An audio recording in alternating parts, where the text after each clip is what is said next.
All sports coming up on Centennial Sports TV. Nothing but swish as the collegiate basketball season gets underway. Men's and women's soccer team take to the pitch. Can they both win and sweep the weekend? And the annual Terry Fox Run took place at Woodbine Beach as participants ran, walked, and biked closer to a cure for cancer. Centennial Sports TV starts now. Welcome to the first episode of Centennial Sports TV. I'm Robin Clark. And I'm Sam Mendelsohn. We have a great show for you. We're going to look at some collegiate basketball, both men's and women's soccer, and of course, the annual Terry Fox Run. But we start with basketball.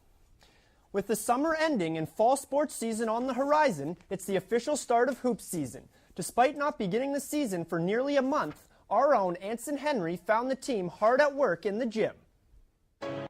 I believe in the light that shines and will never die. Oh, I believe the fire burns, we stay alive. They will talk about. The 2013 OCAA basketball season has arrived upon us, folks, and the Centennial College Colts have just completed their final team tryouts. With the official start to the season right around the corner, Coach Jim Barkley has high expectations. The last 2 years, we've had good records and lost in the quarterfinals. Well, we've got to get by the quarterfinal game. We've lost in the quarterfinal game in the last 2 years to the team that won Ontario. I said, if we get by the quarterfinal game, maybe we're winning Ontario. 2 years ago, we lost the quarterfinals to Mohawk. They didn't just win Ontario, they won Canada. With returning veterans Justin Jarrett and big man Tristan Stern, along with new transfer Jared Malcolm and the athletic new rookie prospect Kendall Wilson, an exciting season looks to be in the cards for the Colts. Talent-wise, the last 2 years we've been better, but I think this year we'll have a better team. So I think that'll be better for us. So I think this year we'll be more successful than we have in the past. I think we can go as far as our players are going to take us. As far as our defense is going to take us. Because if we don't play defense, we're going to get blown out by every team in the league. Defense is something really that I like to pride myself on, our team prides themselves on. When we can play good defense, we can run people out of the gym. We can get easy opportunities and make the game a lot easier. We have a lot of speed. We got a little bit of athleticism. I'm excited to see how we're going to execute on offense as well as defense. We still got a lot of work to do, but we got some time to work on it. The season officially begins October 22nd at Loyalist College, followed by the first official home game October 30th versus rival Seneca College. Stay tuned, and let's go Colts. From the hard court to the pitch, the Centennial Colts men's soccer team is back and stronger than ever. After opening with the season with consecutive wins against George Brown and Durham, the Colts look to continue their strong play against the Cambrian Golden Shields. Centennial Colts 2-0 at home, taking on the 0-3 Cambrian Golden Shield squad as the Colts look to start their season strong out of the gates. As the Colts striking first 10 minutes into the match, Shaquille Agard taking the pass and being the goalie, 1-0 Colts. Centennial still going strong as it's Robbie Vidikovic with a chance to increase the lead. He'll take the shot from way out its way, but it goes over the net. And then Emil Samovini has a chance from in close, but he's denied by the Cambrian goalie. And then there's a little trickery as the goal player, it's what's called a rainbow, kicks it over the player's head. And then it's Steven Corica faking the shot and then taking the shot. Goes off the Cambrian defender. A little luck there. Colts up 2-0 after just one half of play. Second half, and Cambrian has finally found their legs off the free kick, which you'll see right here is stopped by the goalie, but Stephen Legrand, Johnny on the spot right there for the rebound, cuts the deficit to just one. That gave the visiting Cambrian some life, and they continue to put on the pressure just 10 minutes later, and Danny Radu will tie the game after this penalty. He'll take the penalty shot for his team and will make no mistake. Goalie in disgust kicks the goalpost, almost breaks his foot. But the Colts would take the lead back after a beautiful pass into the box. Emilio Samovini beats the goalie to the ball and kicks it into the open net. That would be the game where Colts stay unbeaten and move to 3-0 with a 3-2 win over the Gold Shield squad. A little selly there. And that was just about it. After the game, the man of the match, Steven Corica, spoke about his team's performance. It was a majestic performance at first to start with, but in the end, these guys are always a bit of a hoodoo for us. So, but we put in about 50, 60 hours in the training ground this week, which I'm pretty sure borders on child labor. But I think it showed in the end with our overall fitness. So I think the result was fair. Well, it looked like a majestic match to me, Sam. And now, from the men to the women for the second half of our doubleheader, where the Centennial College women battled Cambrian College. Before the game, both teams were put through their paces at Progress Field. Not a cloud in the sky for this one as a pair of 0-1 teams hooked up on Saturday afternoon. Pick it up with Cambrian College leading 1-0, and Centennial's Jillian Dahl finds herself in acres of space, but her cross goes way long. At the other end, Cambrian striker TK Roca beats the defender and slots it in for her second of the game. That score would remain for the entirety of the first half, and Cambrian College started dominating possession in the midfield. This through ball wouldn't produce a chance, but Cambrian remained in control of the game. Centennial's best chance would come late on as their striker was brought down inside the box and the ref points to the spot. Penalty shot. But the keeper guesses correctly, diving across to keep out the high shot. Second half action now, when Roca would complete her hat trick in spectacular fashion, pulling the ball across the defender right here and sliding it into the far bottom corner. Brilliant stuff there, absolutely no chance for the goalkeeper. Hard foul here by Cambrian College at the end of the game, but that was the only way Centennial could keep the ball, make the final 3-0. So, Coach, any positives? Our girls went right to the end. We didn't give up. We could have scored one or two late goals, which I thought was a great effort we made. At the end of the game, there's no despondency with the girls. They're all communicating, all happy with the effort they put in. And at the beginning of the year, we set the goal of just doing your personal best, and I think we got that today from the girls.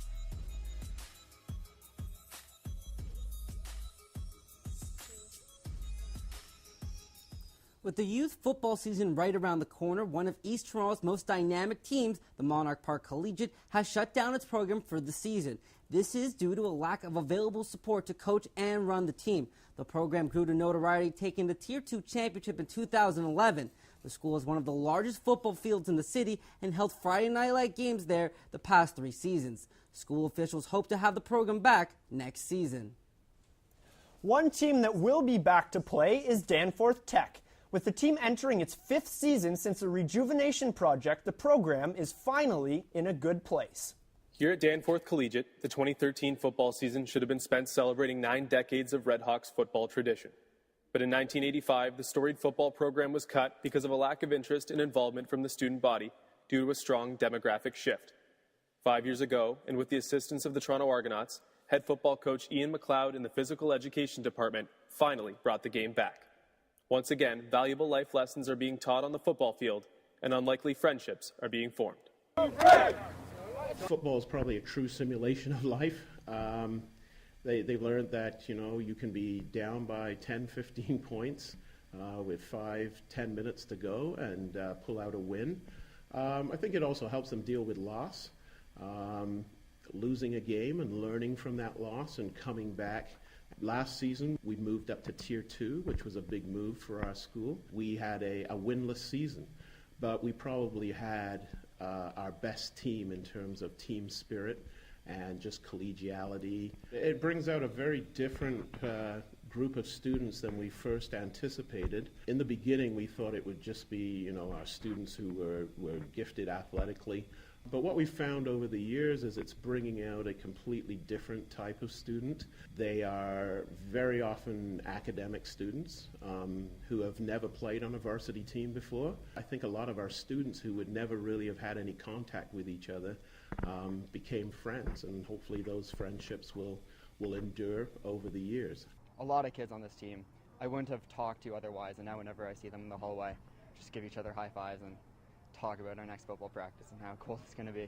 I've been here for about 3 years at the school, and I've saw the game, and it's such an honorable game, the sportsmanship, and I've seen the team play out, and I finally decided I should come try out, make some new friends, and just try something new. Despite failing to win a single game in the 2012 season, optimism and enthusiasm is sky high here at Danforth Tech. Coach McLeod is doing his best to temper expectations in terms of wins and losses as a repeat of their 2010 championship season is highly unlikely.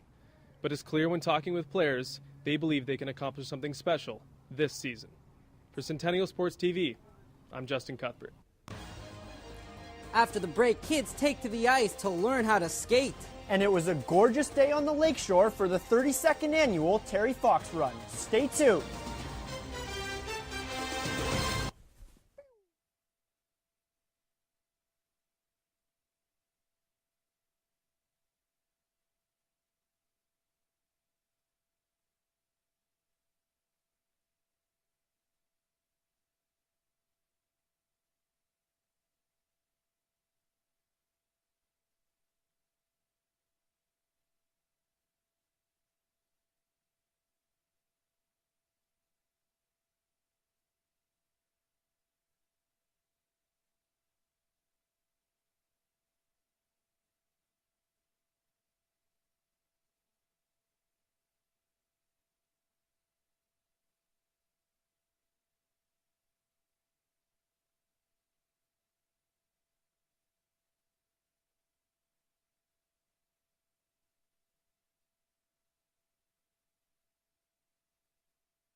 Welcome back to Centennial Sports TV. So, Sam, have you caught any of the preseason NHL games? I really haven't had the time to. I've been too busy registering my kids in youth hockey.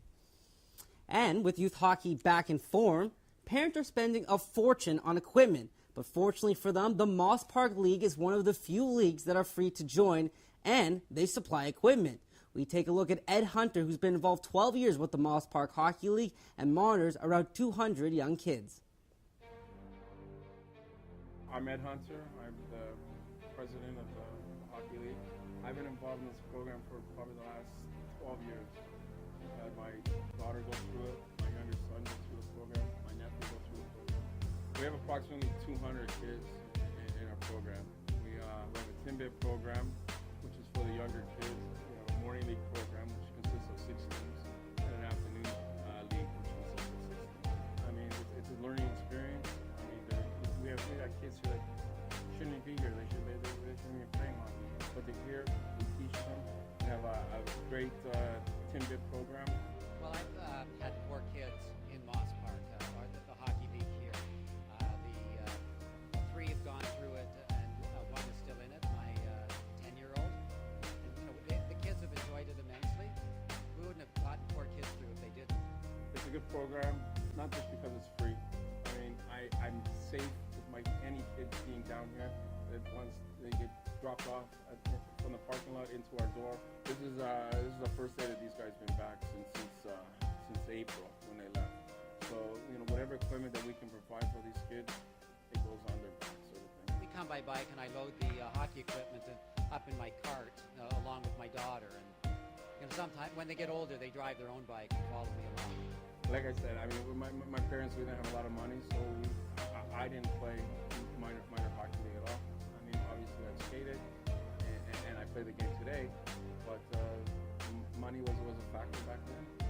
I think that the competitive hockey is more, it isn't as much fun for the kids. It's much more pressure, coaches yelling, it's that sort of ugly hockey scene, parents fighting in the stands, and, this is a much more neighborly, relaxed sort of hockey. Located in the east end of the city, this trampoline park combines the fun of bouncing with the benefits of working out. We sent our own Mark McDonald to find out about this unique state-of-the-art facility. Trampolines are fun, but did you know it makes for a great full-body workout too? We went to the Sky Zone Indoor Trampoline Park in Toronto to check out what the facility has to offer in terms of fitness. Park. Our facility is roughly 15,000 square feet. We're located in the Leaside area in Toronto. We have numerous different courts. We have 3 dodgeball courts, so we run anything from our dodgeball league, which runs through an external company called Off Limit Sports. We also do dodgeball court rentals, so if anybody's interested, you can come and rent a court with your friends. Up to 20 people can rent a court. and they just basically come in, play dodgeball. It's a lot of fun, very competitive at times though with our league. We also have our main court where you can just do jumps, flips, all kinds of different stuff like that. We also have a foam pit which has 15,000 square cubes, as well as our slam court, which you can do kind of like a dunk on. Cool. Our Sky Aerobics program is our aerobics program that we host here. Basically, you can burn up to 1,000 calories in an hour. It is very difficult. I guarantee you, if it's your first time, you will sweat. Your first class is actually $5, so it's reasonably cheap, your first class. After that, it's $11.50 plus tax. After that, we also have monthly memberships as well as a Get Fit Pass. There's different teachers depending on the level that you're interested in doing, anything from beginner to advanced. Sky Zone facilities have been used to provide elite athletes like MMA legend Randy Couture intense workouts. For people just looking to stay fit, they offer their Sky Aerobics program. I think it's a great workout because, as you can see, when they're jumping on their trampoline, every part of their body, all their muscles are flexing as they're coming down and coming back up. So I find it a lot better on the trampolines because, one, it absorbs the shocks in your ankles and in your knees while you're jumping up and down. You're working out every part of your body, either with your core, your back, or your legs, while you're just jumping up and down. Cool. It varies from class to class because each different instructor works out different parts of the body. Like I do a lot of cardio and core, whereas Scott does a lot of cardio and legs and his arms. And then there's other instructors that just work out different parts. But yeah, it does vary. We do separate our classes because there's a lot of people that come to my class more, and then there will be also beginners at the same time. So we'll separate them on the courts, the beginners in the middle, and then the experienced on the other side. As long as you can walk, you can jump with us, right?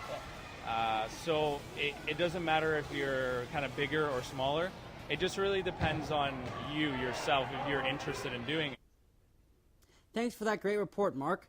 Some people go to the zoo to see animals, but this Saturday, runners and walkers alike prepare for the Oasis Zoo Run. The event features a 5 and 10 kilometer track through the grounds of the Toronto Zoo, and its aim is to raise money for the zoo's conservation programs. This race will draw elite runners from all over the country, including Canadian Olympic marathon runner Reid Coulthard, who will look to defend his title. Although there is a waiting list, the race is open to the general public. In 2012, the event raised $30,000. Speaking of fundraisers, we now go from the zoo to the lakeshore, where one of the most historic and well-supported events took place on a brisk Sunday morning.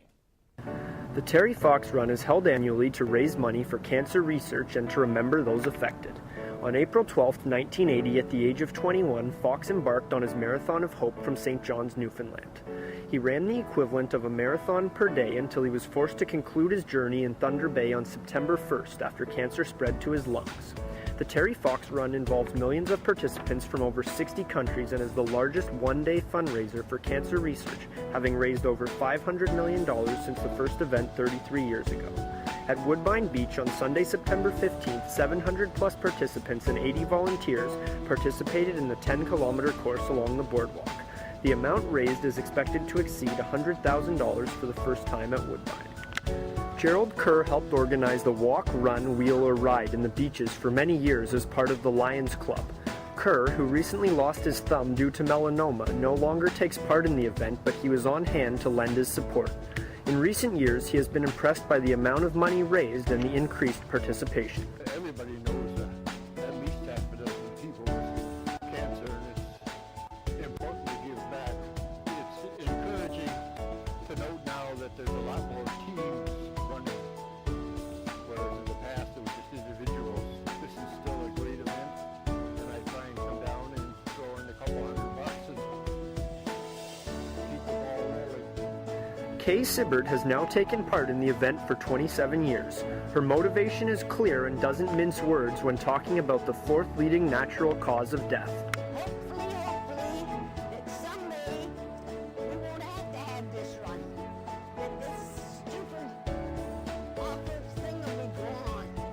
Jennifer Brown initially got involved as part of a college internship and is now one of the main event organizers. She appreciates the help of all the volunteers in the fight against cancer.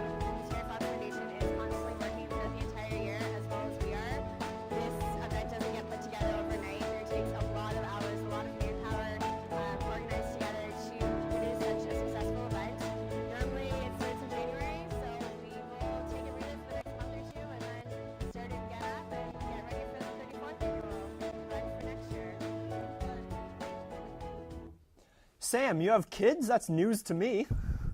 For Robin Clark, I'm Sam Mendelsohn. Hope you enjoyed the first episode. Have a great weekend.